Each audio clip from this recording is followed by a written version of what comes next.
আসসালামু আলাইকুম প্রিয় দর্শক শ্রোতা, আমি নাজমুস সাকিব, সম্পাদক দৈনিক ফুলকি, ইউটিউব চ্যানেল ফুলকি নিউজ এবং ফেসবুক পেজ ডেইলি ফুলকির পক্ষ থেকে আপনাদের শুভেচ্ছা জানাচ্ছি। আজ আমি কথা বলতে চাই সাভারে মুরগি ব্যবসায়ীদের ধর্মঘট প্রসঙ্গে। সাভারে মুরগি ব্যবসায়ীরা গত বৃহস্পতিবার 7 মে থেকে ধর্মঘটে গেছেন। আজ 3 দিন হয় এই ধর্মঘট তাদের চলছে। তাদের ধর্মঘটের কারণ হয়েছে কুলিপিটের নামে চাঁদাবাজি করা হচ্ছে, এটা তাদের দাবি। তারা আগে একটা গাড়িতে মুরগি আসলে সেখানে গাড়ি আনলোডের জন্য চাঁদা দিতে হতো 80 টাকা। এখন সেই চাঁদা ধার্য করা হয়েছে মুরগি প্রতি 1 টাকা। মুরগি ব্যবসায়ীদের দাবি একটা গাড়িতে 1800, 2000, 2200 মুরগি আসে। ধরা যাক 2000 গড় পড়তায় একটা গাড়িতে মুরগি আসে, কিন্তু একটা গাড়িতে যেন 2000 টাকা চাঁদা দিতে হবে কুলিপিটের নামে, এটা তো একটা অস্বাভাবিক। এই ঘটনায় তারা গত 7 মে বৃহস্পতিবার সাভার পৌর প্রশাসক ও সাভার উপজেলা নির্বাহী অফিসারের কাছে গিয়েছিলেন একটা দাবি নিয়ে, কিন্তু তিনি আশ্বাস দিয়েছেন কুলিপিটে যে ইজারা নিয়েছে তার সাথে কথা বলে এটা সমাধান করে তাদের সাথে ত্রিপক্ষীয়ভাবে।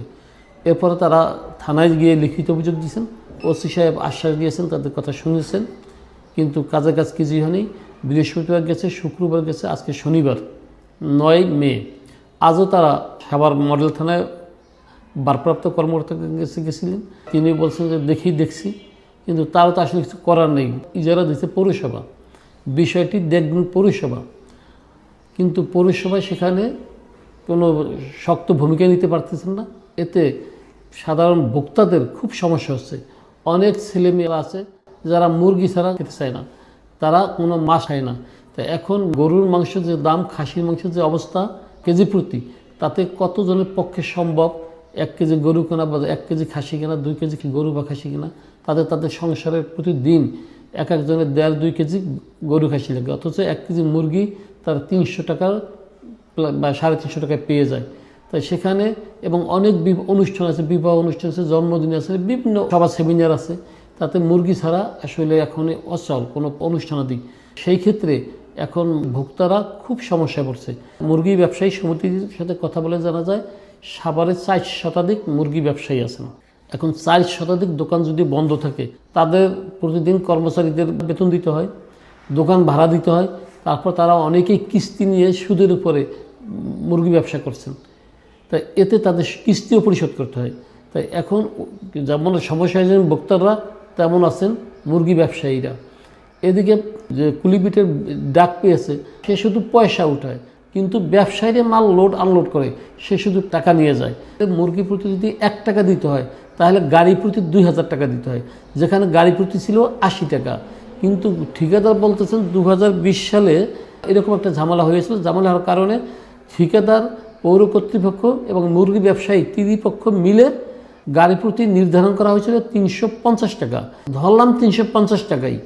তাই এখন যদি তাকে 2000 টাকা দিতে হয়, এই 1 মাসের ব্যবধানে যারা গত চৈত্র মাসের 30 তারিখ পর্যন্ত দিয়েছিলেন 80 টাকা অথবা 300 টাকা ধরলাম, কিন্তু ভাইরে 1 মাসের ব্যবধানে 350 টাকা 2000 টাকা দিতে হবে। কুলিপিটের এই হার নির্ধারণটা, এটা কি স্বাভাবিক হলো? কতটুকু বেশি হলো? এটা কি বুঝে আসে না? 80 টাকা না হয় 350 টাকায় আমি ধরলাম, আপনাদের ঠিকাদারের কথাই ধরলাম।